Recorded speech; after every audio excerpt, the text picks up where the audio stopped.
you've made some bold statements online. You've made some bold statements today, which I knew was going to happen. It's the Steve Milo that we know and love. But I'm curious. You're known to be kind of the spitfire that does make big statements like this. And you know, out of curiosity, is that intentional? Because it gets people talking. We've seen your sessions at VRMA be standing room only and a line out the door, especially in San Antonio. So where, is that an intentionality or is this just very strong, passionate Steve Milo that's just speaking from your mind? Well, the passion is real. People have to understand I entered the vacation rental industry in a place called Venice, Florida.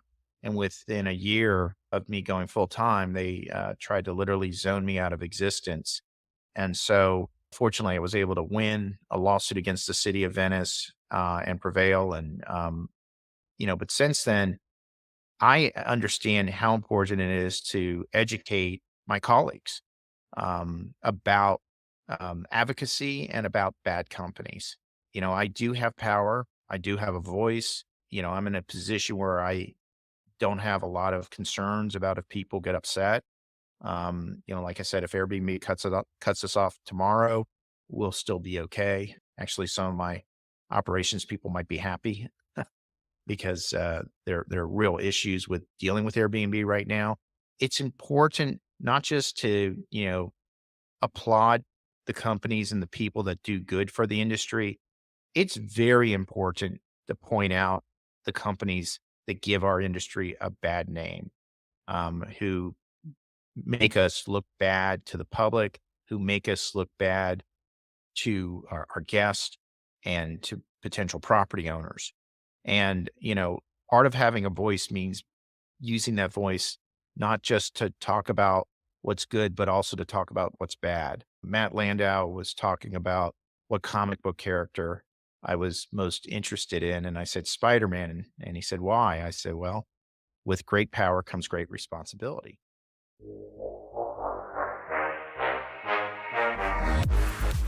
You're listening to Slick Talk, the hospitality podcast, a podcast for those who are in and around the hospitality industry who love, live, and breathe what they do.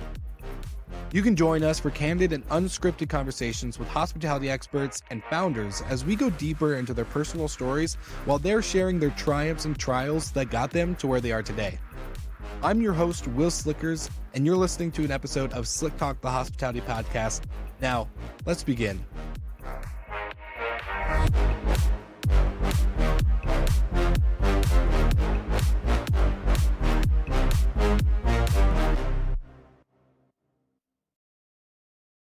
All right, everybody. Welcome back to another episode of Slick Talk, the hospitality podcast.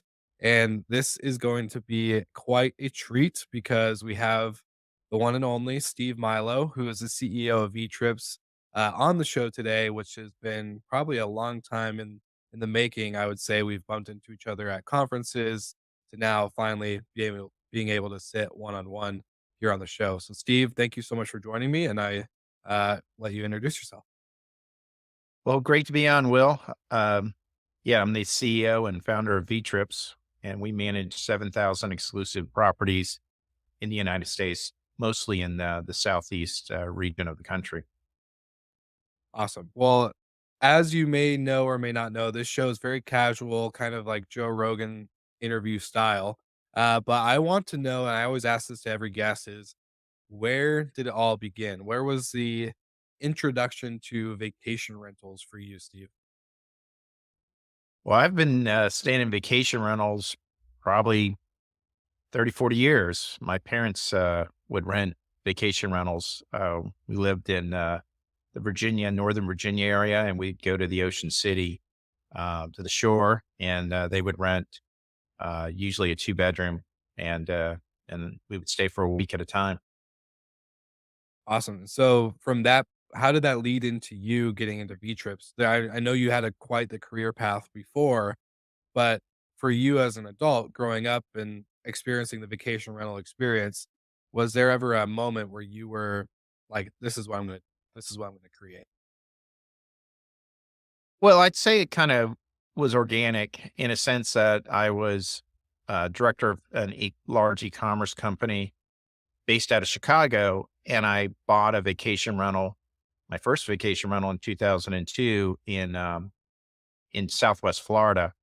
And at that time, it was right kind of after 9/11, and property management companies were not taking on new properties. They were having real problems, and so I was left with the decision of creating my own website and creating my own marketing, or essentially, not being able to finance the vacation rental. So, that was really my start, was just like many people who have been on your show or who you've met at conferences, it was as a rent by owner. It wasn't until much later that I started to look at this as a possibility of a full time career.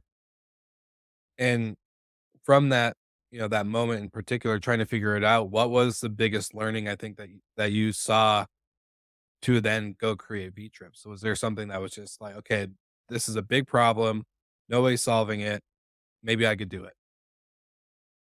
Well, definitely marketing was a big issue. I mean, back in 2002, 2003, websites in many cases were static, which meant you couldn't even transact on them. Mm. Pricing was, maybe 3 or 4 seasons, um, and distribution in general amounted to, property managers mailing out catalogs or advertising in newspapers or magazines. Um, what I saw as I started to have success with my rent by owner properties was there were all these new channels that were starting. VRBO was one of them, but at that time there were great rentals, vacation rentals, rentals 101. There were a number of different places that were like classified listings, but for vacation rentals, and customers were able to call or email. And the other thing I found out was there was software that was hosted and web based, um, where you could run your entire company on it. And so I just saw a lot of technology at its infancy stages that I thought would allow someone to scale if they truly were interested in doing that. Yeah, and seeing it in its infancy, what would you say now from, let's say, 2002 to where we are today in 2022 of technology? What's stayed the same, and what's the biggest difference so far from you and what you guys have done with V Trips? Definitely distribution has come a long way where it's truly transactional. When I first hired my first employee, which was 2006, it was a reservation agent. And I used to have a sizable call center, and 80% of our volume was, either over the phone or with emails. So yes, VRBO would get you a lot of leads, but you had to have a lot of representatives and agents to handle it. It was a very very manual process. Um, Today, uh, 80% of our bookings are transactional. That means if effectively a human doesn't touch them. So we still have a call center. The call center uh, is there handling in general older guests or guests who are looking at a larger, more complicated property where they just have a lot of questions, and so that touch is important. But it's definitely shifted dramatically in less than 20 years. And would you say that's going to continue for you guys or even for the industry as a whole? I would think it'll continue, but there's still, in my opinion, going to be companies that are going to keep a call center. Just because, again, if you're handling luxury properties or high end properties, just having people is critical. And I think it gives you an edge in booking. So I'm not sure we're going to see, 100% to zero. But, every year we keep seeing more and more transactional bookings versus reservation agent bookings. Gotcha. That makes sense. Um, well, I want to kind of dive into outside of just like your story. I did see I forgive me, I stalked your LinkedIn account and I went through your old history and I did see that you worked for Marvel. So, did you would you ever see or say your experience through Marvel to then going to e-commerce and the way we are today has really impacted the way you've created and own and operate VTrips, or is there any touch at all, or was that just a fun experience for you to get into as a career? Well, I think as people have gotten to know a little bit more of my background, um, I think they see that I'm actually fairly creative, which is what's required in a kind of a industry where there's not a lot of standards. You need to be able to be creative. You need to be able to pivot. So yeah, the experience with Another Universe, which was the company I created literally out of my dorm room, ended up selling, and then I worked for Marvel.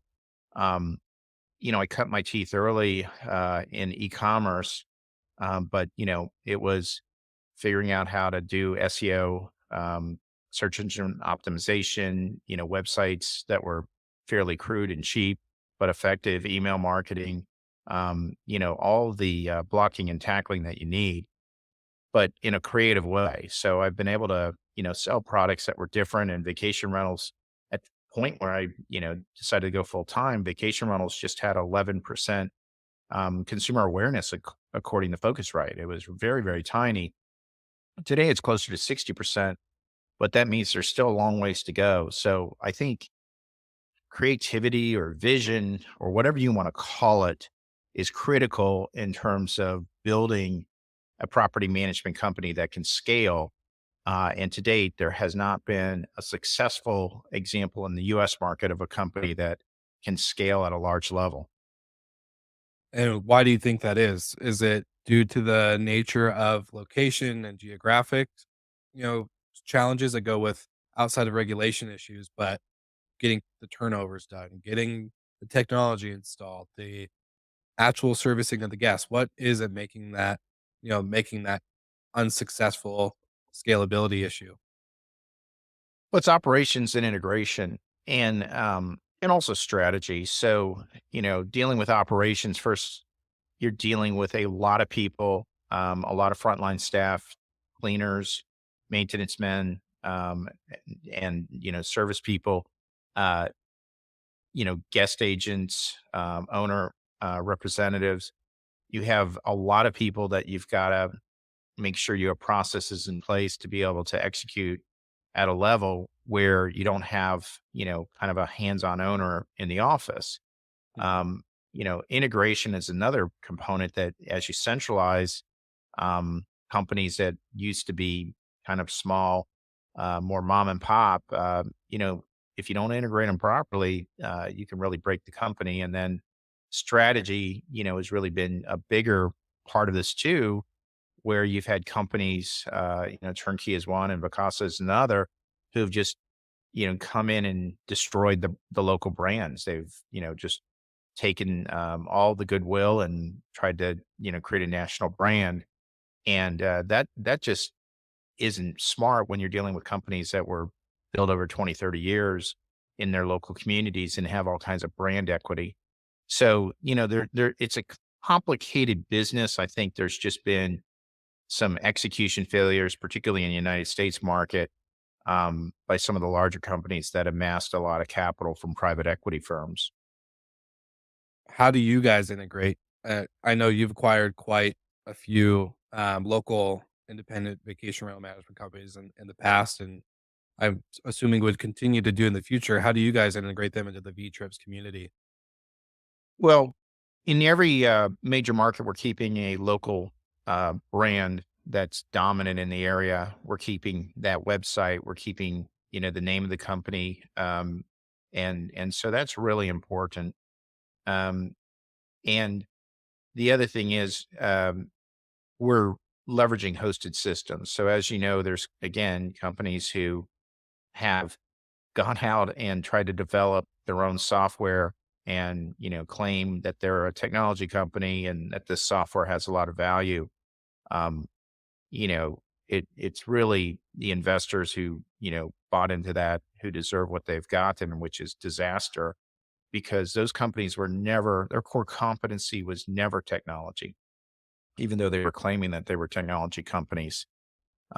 We've partnered with companies. Today we're with Track, which is owned by TNS. Brian Bailey, who you just did an interview with, you know, there are there are property management system, and across the board, we work with best of breed hosted systems, um, who that's what they do for a living, and so that allows us to be technology enabled without having to just continue to pour resources into technology development. So does that when that transition happens, so with the integration, do you see a lot of local property managers using either old outdated systems in tech, or are they particularly on something and then you guys move them over? I mean, most of the companies we've purchased have a lot of different pieces, and so it's up to us to kind of standardize that. There's no way you can run a large centralized company on a bunch of different technology stacks. So, Track is our system of record. Um, we have Beyond Pricing for our pricing tool. We're using primarily Beyond Be Home 247 for smart locks. On and on. We are consolidating everyone to one central tech stack, so that we can all talk and learn together. Um, we've looked at companies who are just on so many different pieces of technology. It creates a lot of complications. So, we've tried to simplify. And then as because we're bigger, we just get better pricing from the vendors that we work with. Yeah, totally makes sense. And out of the because you said over 7,000 properties in the US for you guys? Yeah, we have 7,000 exclusive vacation rentals, in about 30 different markets. And how many would you say percentage-wise were through acquisition versus just VTrips going out and signing contracts with owners or other companies? Well, I'd say the first 600 properties I did all organically, and Wow, after that, it's all been through merger and acquisition that we've grown the scale of the company. So it's been a combination, and we still do organic, and we're very thoughtful about it. Um, in terms of organic, our goal is to have a net plus every year. Some of the offices have had as high as 15 to 20% net gains. Some of the offices, if they're in an area like Florida where there's a lot of properties that have sold and full-time residents are moving in, they may actually have a net, a negative number. But as a company, our goal is to, be a, you know, positive, amount of new properties. And we did that in 2022, without spending a fortune. that's good. What are some property or industry standards that property management companies, maybe ignore that you guys don't? And maybe something specific that you feel is, like, super important, but isn't being talked about enough within the conversation? Laundry, I mean, I think that's a big one, and we still come across companies that are letting their cleaners, wash and dry linens in the unit, which is just a terrible situation and no standards. I don't know how you can expect cleaners to clean the property and wash and dry linens and for it to be hygienic. I mean, those residential machines aren't even meant for the amount of laundry they're trying to put through. So standardizing laundry is a big one. Smart home, automation is also been important. And then, we've been really big on working on the advocacy front, in the areas we're in, and we're committed to the industry long term. And part of being committed to it long term means that you've got to protect, the states and the cities that we're in. Definitely, and I know we talked we didn't particularly talk a lot about it, but you talked a lot about it on stage at the Book Direct show, going into advocacy, what does that look like, being a part of the local community, fundraising, um, donations, all the above. So, I guess where's the tipping point when it comes to advocacy? All this hard work, it's a long process, it's not fast. Where does that scale tip over to become where it's actually fair regulation and the local destination can actually sustain the growth of the market? Well, we're at a tipping point right now in a lot of markets due to what's being called fair housing issues, because of increased rent and because of increased housing prices in a lot of communities. And the narrative is that investors are buying up vacation rentals, and that is displacing residents and driving rents and housing prices higher. Um, Part of this is we've got to we've got to do a better job as property managers to be proactive. Property managers have done a terrible job of being proactive. They wait until restrictions are being drafted at their local city or town, before they tend to organize, or even think about going to the state. And then, a lot of times it's too late. Mhm. So part of what I've talked about is getting property managers committed on a yearly basis to advocacy, not just when something flares up. And that's been, really difficult. I'd say 95% of the property managers have not contributed a dime to advocacy, don't put money away for advocacy, and really uh, just are either naive or um, don't really care about it until it's too late. And that's really concerning to me. And part of what I've done is to try to figure out how do we address this.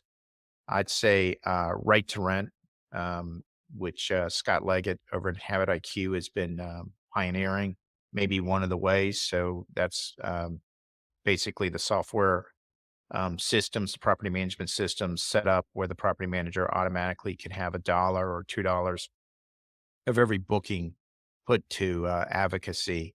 That's kind of out of the box thinking that may help in some of the areas. But even the people who don't have money, it's been hard to even get them to contribute their time and effort. So it's been pretty frustrating and disappointing. I guess part of it is just I've got to keep going to events like Book Direct and talk about it. Um, and then try to convince people like Damien to have an advocacy fundraising event, the night of or the night after, and just to start to get people into the habit of contributing money. Would you say a lot of short-term rental operators, managers, all the above, the reason why they have a hard time is due to a lack of education? Because I think we've seen a lot of people kinda get into this industry accidentally, right? Like, they buy a home or their mom and dad have a second vacation property, and they hear about Airbnb, and then they get into it, and next thing you know, they're at 10, 20 properties by themselves, with a small cleaning team, and then, they get hit either with legislation right then and there, or it becomes something that happens through an accident or whatever it might be. Would you say it's a lack of education, or what do you think really is the issue outside of, complacency? It's apathy. It's they don't think it's going to happen to them. Um, and then again, it becomes the most important issue when it does, and it's frustrating. And it's not just the small companies with 10 properties. There's companies with, 1,000 properties where you can't get them to contribute money. Um, it's running throughout the industry. I'm not sure necessarily how to solve it because there's a lot of companies that have stepped up. I mean, Sharon Walker of Lux, Walker Luxury Properties. I mean, she's donated tens of thousands of dollars, and she has 40 properties. She's chair of the Texas State Coalition for Vacation Rentals. So there are shining stars out there that are just you know, donating their money, spending their time, talking to lobbyists, talking to state officials. But we need to have more people like her who are really, they care. And, so that's why I come on the podcast. That's why I speak at these events. And you're right. Some of it might be education and some of it, as we did at the book direct event is just kind of shocking people into understanding, that they could literally lose their entire business if they don't start to take this seriously. 100%, and I think there's a lot of it's a kind of like you said earlier, the lack of standards makes it hard because now we have to pretty much start over from scratch. Um, and I wanted to ask you a question around standards when it comes to standardization and professionalism in the industry. A lot of people talk about it's not just like a clean home, it's operations, it's tech, it's all this other stuff. Do you think short-term rentals need to model after hotels when it comes to standardization, when it comes to a lodging accommodation, or how do we, I guess, look for like a North Star when it comes to standards? Well, it's gonna be hard in general to get an industry to standardize that's unstandardized. I do think some of the larger companies have the ability to potentially work together on a set of standards or a code of standards, um, which everybody agrees to. Um, and, even standards that we could then get the OTAs to agree to. So for instance, one of the big ones is Wi-Fi. Now, most people, they expect Wi-Fi, but now the question is, what's the upload speed, right? So, Mhm. we should be agreeing on the type of standards that the OTAs feed out to the consumer because there's a lot of reasons for it. One, that's what the consumers want. I mean, they're doing all these Zoom and work remote, and the upload speed is very important. And it makes a huge difference in whether they can actually do remote work. Two, if you don't list it, then they're going to try to contact you to find out. And that just Mm, isn't efficient at all. And three, it's a standard, right? You set expectations, you explain to the consumer exactly what the upload speed is, and then they know when they get there what it is. And there's not a surprise. There's not a misalignment of, hey, I expected one thing and then I got something else because we have some properties in mountain regions where the Wi-Fi speed is weaker, and we need to have the ability with the OTAs to be able to get more granular, and that's just one example, right?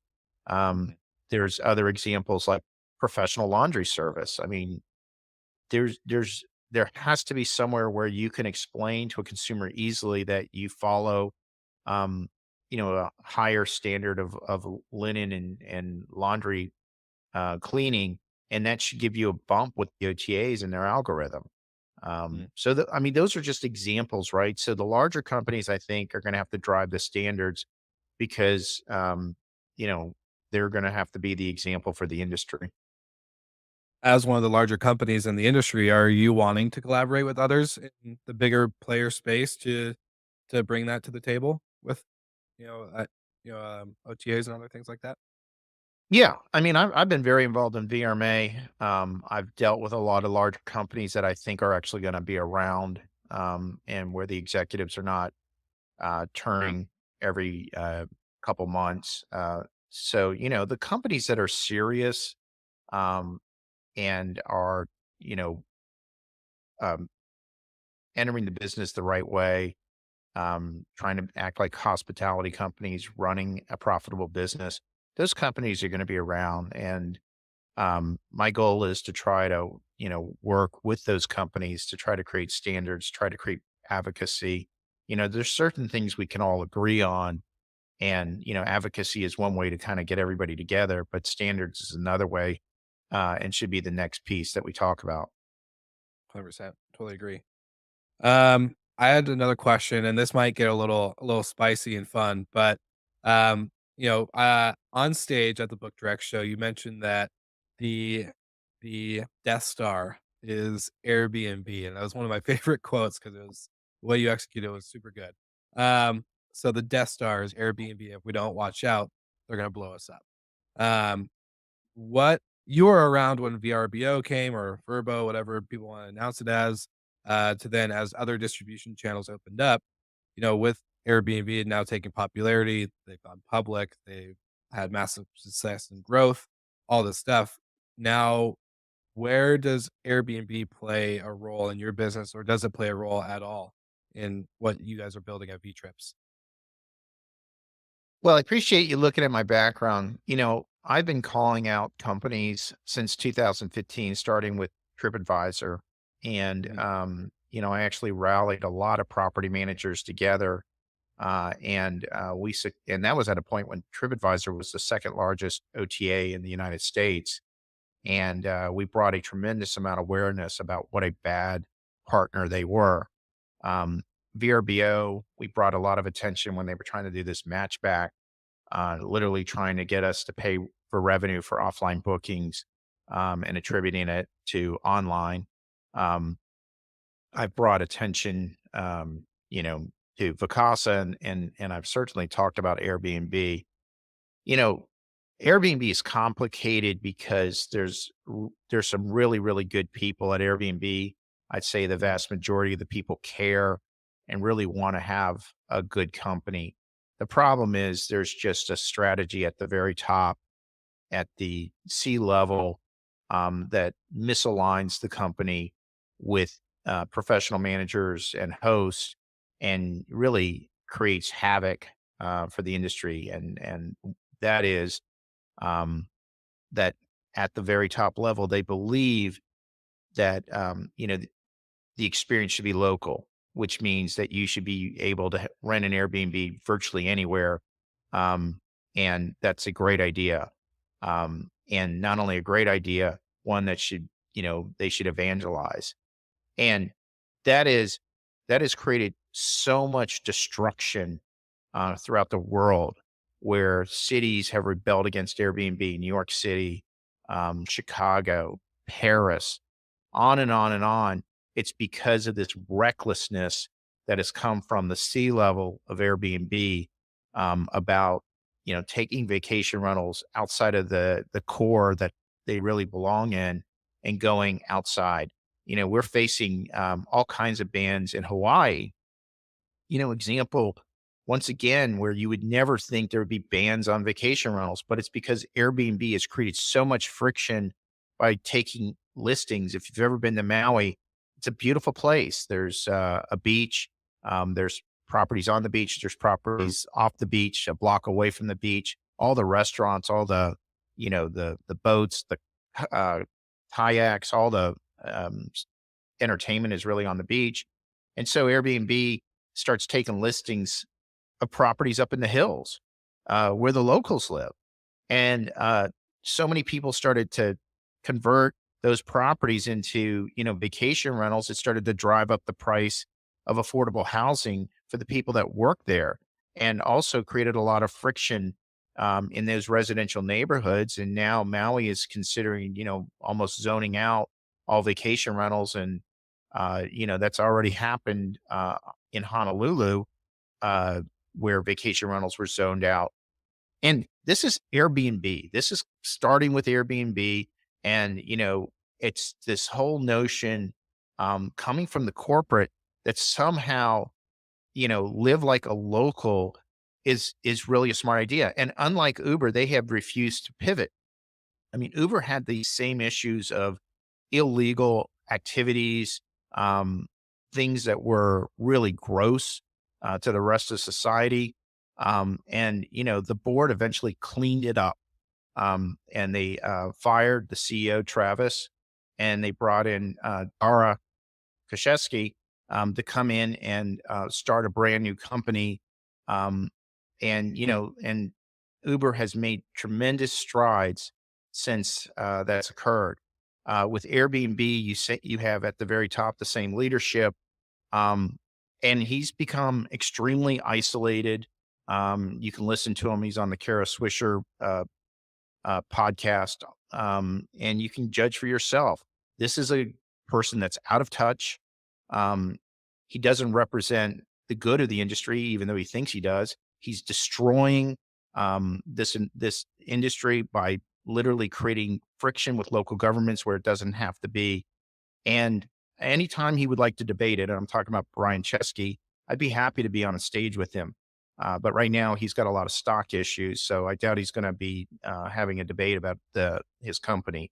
They've got major earning issues that they're going to miss. But worse, cancel culture is coming at them. There's been a huge social media backlash regarding what Airbnb has done with fair market housing. And they're not getting in front of this story because they're still allowing all these rentals, which they shouldn't. on their listing platform. And I don't believe Airbnb is going to change as long as Brian Chesky is CEO. But hey, look, Disney just changed their CEO, so maybe the board at Airbnb will have enough. Probably it'll take the stock going down consistently more. But I had strong things to say about Stephen Koffer. He lasted at TripAdvisor. He lasted a lot longer than I anticipated. I also had very strong things to say about John Kim at HomeAway. They removed him pretty fast. So let's see what happens at the board level with Airbnb, because as long as Chesky is there, I don't think Airbnb changes. And again, listen to the Kara Swisher podcast, read his autobiography that's on Amazon. Judge for yourself. That's really good. I have a question around Airbnb still, but if you had it your way, would you get rid of the platform completely, or would it just be Chesky and the C level executive? Um, It's Chesky. I mean, there's been tremendous turnover at that company because of Chesky, CFOs, COOs. They haven't had stability on the head of the vacation rental division since Sean Stewart left in, I think, 2016 or 2017. It's been a rotating, revolving door. There's no stability unless Chesky is removed. But I think the platform is a good one. It can be a good company. I thought when they went public, they would make that pivot. I thought they would pivot and get rid of a lot of the bad behavior they were doing. I mean, one of the reasons why you Dennis Shale over at Skiff wrote a excellent article called "The Oral History of the Vacation Rental Industry." Recommend people try to Google it and read it. It's fascinating. But one of the reasons why Vrbo HomeAway didn't invest in Airbnb when they easily could have was because Airbnb was clearly operating illegally in too many places. And as a publicly traded company, HomeAway could not buy a company that was doing so many illegal acts and knowingly having inventory that was illegal, illegally zoned, illegally operating, et cetera. The thought was when they went public that the illegal aspects would end, um, and that Airbnb would clean themselves up. I mean, certainly they had the market cap to do that. They had the market cap to make the decision. We will eliminate these listings that are causing friction with um, us and our neighbors. We will do this because we've got $100 billion company, and yet they didn't do that. And again, that's because the essence is live like a local. Well, when you want to live like a local and the locals don't want you living next to them, you've got a real problem. And, right now, things are not going to change at Airbnb unless Chesky is gone. if you had 5 minutes or less to give some advice to new hosts that are just on Airbnb, they haven't actually expanded into the property management company size or professionalism, what would that advice be? Well, the advice it would be you're playing Russian roulette. So anyone who thinks that's a fun game, you can watch people do it on YouTube. It's not a fun game. Um, but that's what you're doing. You're basically just gambling. The business that you made will still be around if you're just on one channel, right? So I'll never forget, I was on a panel in London in 2018 with a gentleman who had 200 properties in London on Airbnb. He didn't have a website. He did not even have his own website. And when I asked him, why don't you have your own website? He said Airbnb was his marketing partner. He called him a partner. Mhm. That gentleman is gone. COVID killed him, not literally, but his business went away because he was dependent on Airbnb and he couldn't sustain, the cash flow loss from them exercising the extenuating circumstances and abusing that. Um, you know, your host, if they don't have their own website, they should not be in business. They should hand it over to somebody who's a professional manager who's going to create a website, create email, create social media campaigns. They should be on multiple channels. I mean, I can talk tough about Airbnb because Airbnb at the end of the day is 5% of our revenue. So that's a combination because we have 60% of our business coming from our direct site and because we're on, I don't know, a dozen different OTAs. So we're never overly dependent on Airbnb. So that if, at any point, if they decide to cut us off, we're still in business. I mean, and we've had this conversation internally that we don't want to get too dependent on a bad company. And right now, these hosts are in bed with a very bad company. Well, you've made some bold statements online. You've made some bold statements today, which I knew was going to happen. It's the Steve Milo that we know and love. But I, I'm curious. You're known to be kind of the Spitfire that does make big statements like this, and you know, out of curiosity, does is that intentional? Because it gets people talking.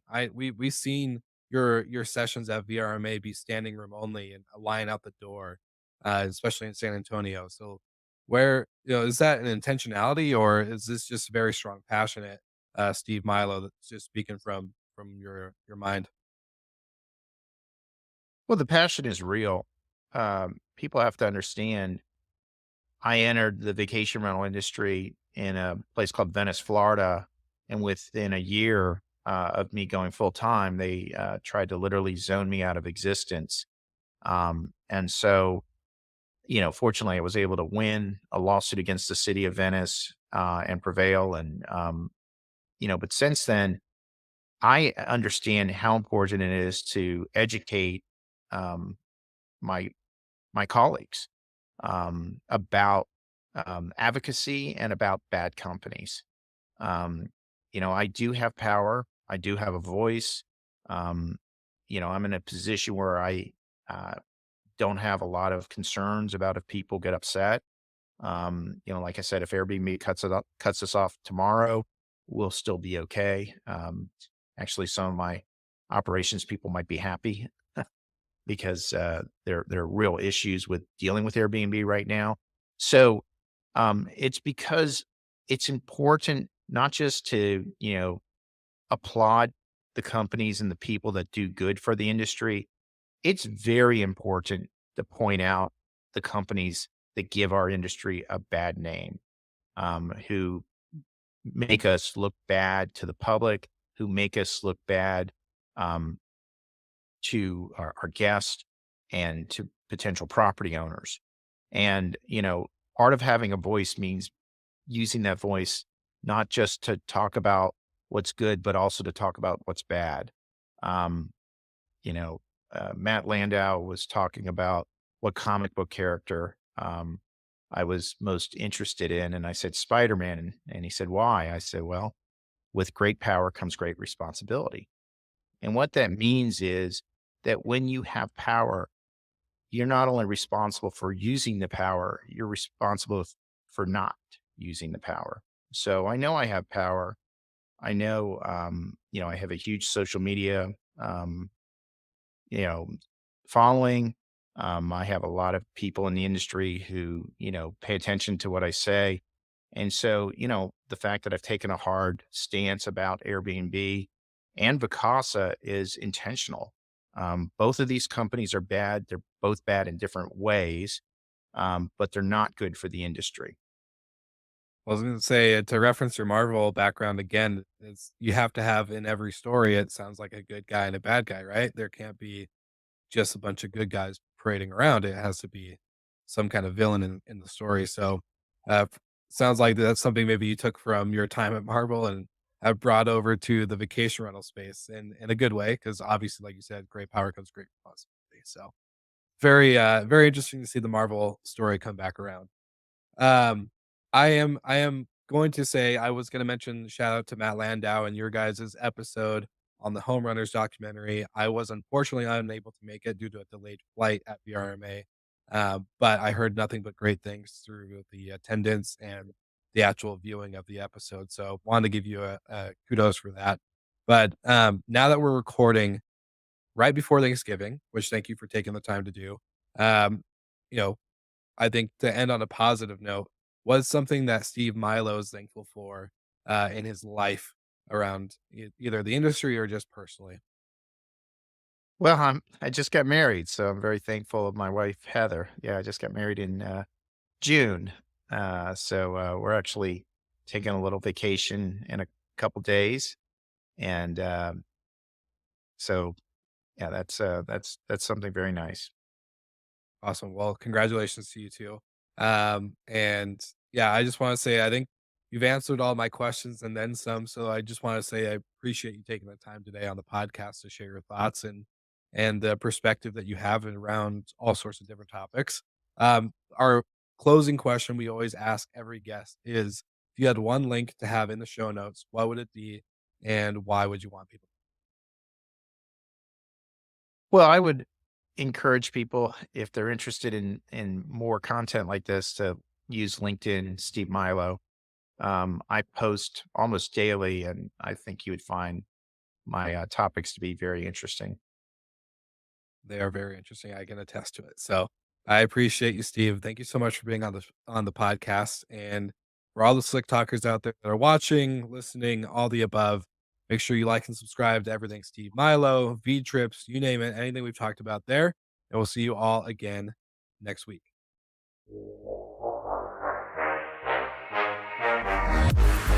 Thank you so much for listening, and thank you to our show partners for making Slick Talk, the hospitality podcast, possible. We hope you enjoyed the show, and we would love to connect with you outside of the podcast. So you can follow us on all of our social media channels for daily hospitality content, or find us on slicktalkthepodcast.com. And don't forget to rate, review, and subscribe so you never miss an episode. I'm your host, Will Slickers, and we will see you guys all again next week.